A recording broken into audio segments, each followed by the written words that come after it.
Have you ever noticed something unsettling?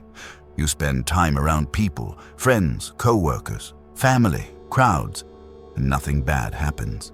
No conflict, no drama, no obvious tension, yet somehow you walk away feeling heavier, drained, slightly irritated, less like yourself. And the strangest part is this: you can't explain why. Most people ignore this feeling. They call it introversion, social anxiety, burnout. But what if that explanation is too shallow? What if the real issue isn't you, but what constant social exposure quietly does to the human mind? We're taught a comforting idea. Humans are social creatures. Connection heals. More people means more happiness, but that idea only tells half the story. Over 2 centuries ago, Arthur Schopenhauer issued a warning that most people still refuse to hear. He believed society doesn't just influence us, it reshapes us, slowly and invisibly. Here's the uncomfortable truth. The moment you enter a social environment, you stop being fully yourself. You begin adjusting. Your tone softens. Your opinions shrink. Your reactions become calculated. Not consciously, instinctively. You're no longer just thinking. You're monitoring how you're perceived. And that constant self-monitoring creates friction inside the mind. Around others, you're always performing, even subtly. Avoiding judgment, seeking acceptance, suppressing thoughts that don't fit the room. Over time, this does something dangerous. You lose touch with your inner rhythm. Your thoughts become interrupted. Your silence disappears. Schopenhauer believed that most people don't notice this erosion because it happens gradually, like background noise that never turns off. You don't feel attacked. You don't feel threatened. You just feel slightly off. That's the damage. Not loud, not dramatic, but persistent. And the more time you spend surrounded by people, the more your inner world adapts to external expectations instead of internal truth. This is why long social exposure leaves you exhausted even when nothing happened. Why you crave isolation without knowing why. Why solitude feels like relief, not loneliness. But this is only the surface. Because once society starts shaping your behavior, it doesn't stop there. It begins shaping how you think. And that's where the real danger begins. Once society begins shaping how you behave, the next step is inevitable. It begins shaping how you think. This is where Arthur Schopenhauer was most unsettling, because he wasn't warning about crowds, noise, or small talk. He was warning about something far more subtle: the mental gravity of other people. Every social environment has an invisible center of gravity, an unspoken set of values, opinions, and acceptable thoughts. And without realizing it, your mind starts orbiting around it. You soften your beliefs. You delay certain thoughts. You silence questions that feel too heavy for the room. Not because they're wrong, but because they're inconvenient. And that's how intelligence begins to decay. Not through ignorance, but through adaptation. When you're constantly around people, your mind stops asking what is true and starts asking what will be accepted. That shift is almost imperceptible, but it's devastating.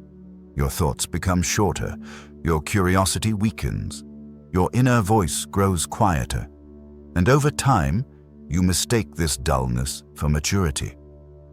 Schopenhauer saw this as the tragedy of social life.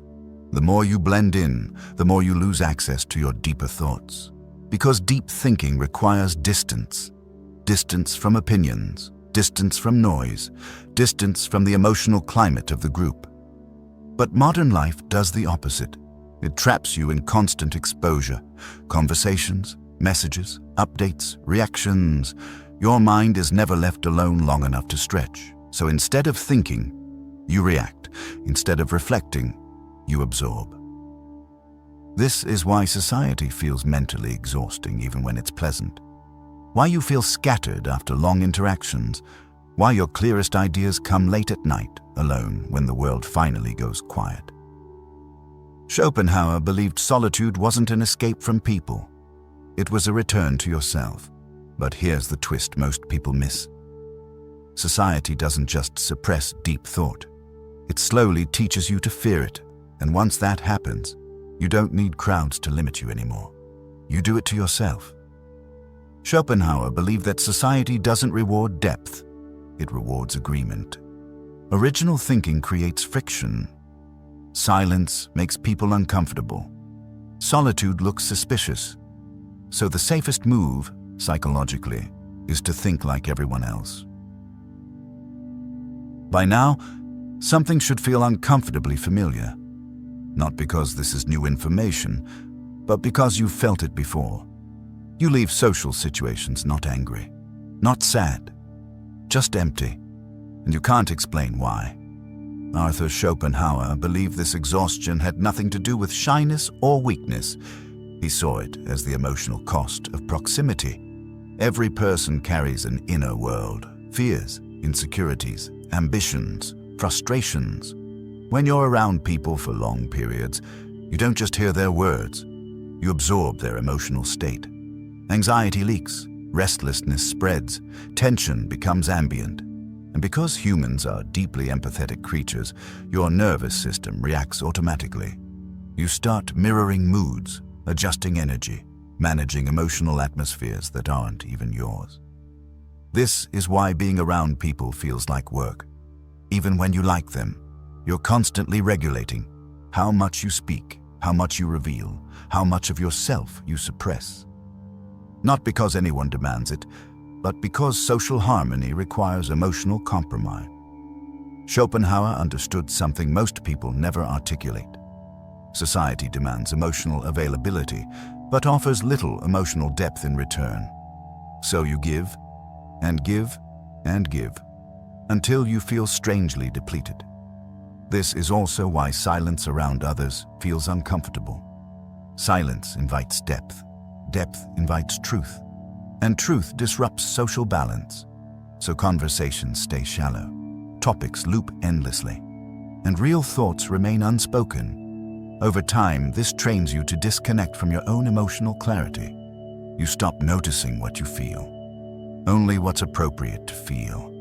And that's when emotional numbness sets in. Not because you're broken, but because you're overstimulated. Schopenhauer warned that society slowly replaces inner richness with external noise. And when that happens, emotions lose their sharpness. You're not sad enough to cry, not angry enough to act, not fulfilled enough to feel alive, just constantly distracted.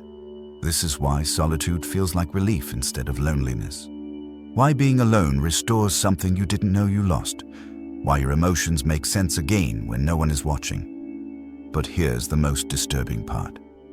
The longer you live like this, the harder it becomes to remember who you were before the noise. And that's when society's influence becomes permanent.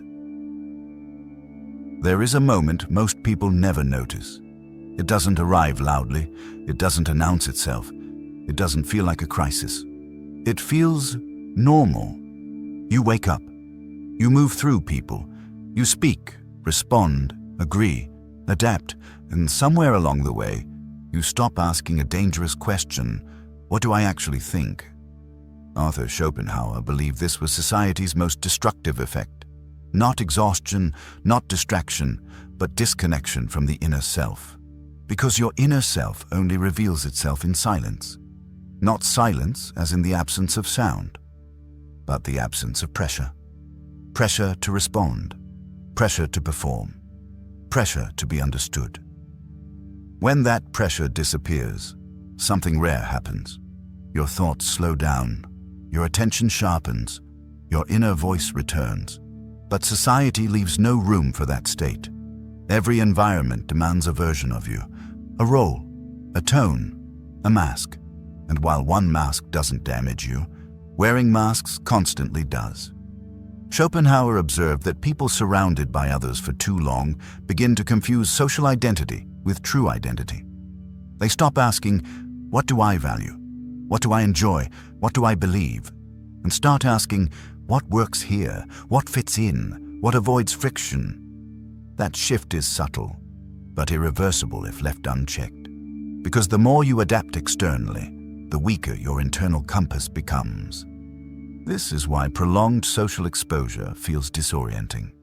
You lose clarity not because life is confusing, but because you no longer have access to your inner reference point.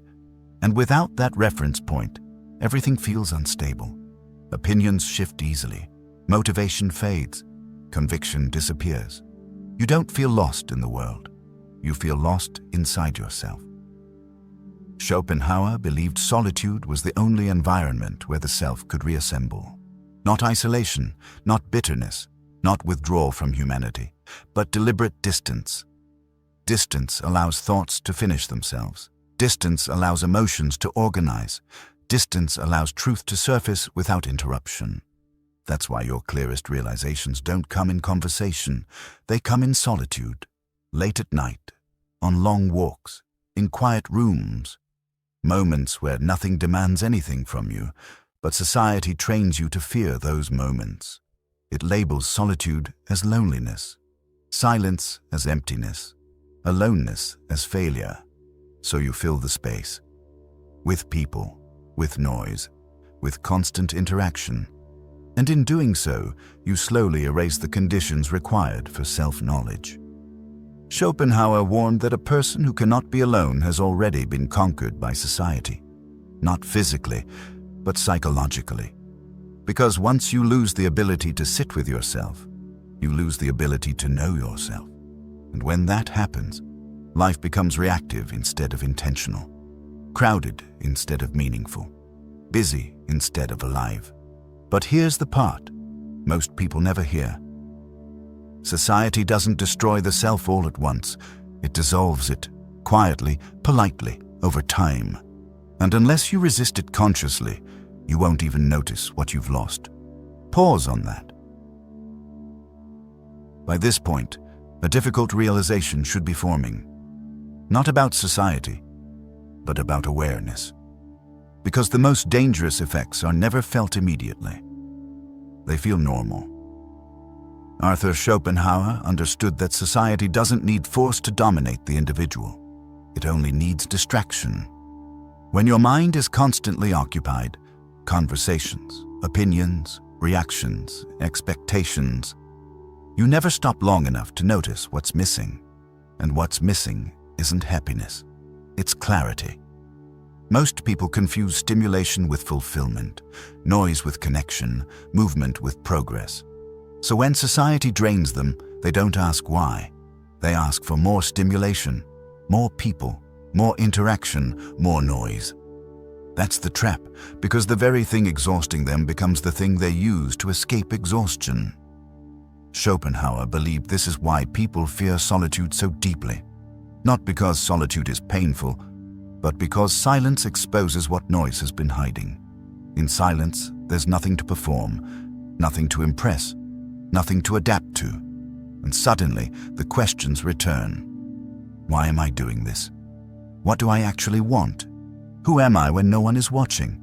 For someone who has lived externally for too long, these questions feel threatening. So they avoid them. They keep themselves surrounded, busy, occupied, and over time, this avoidance becomes a lifestyle.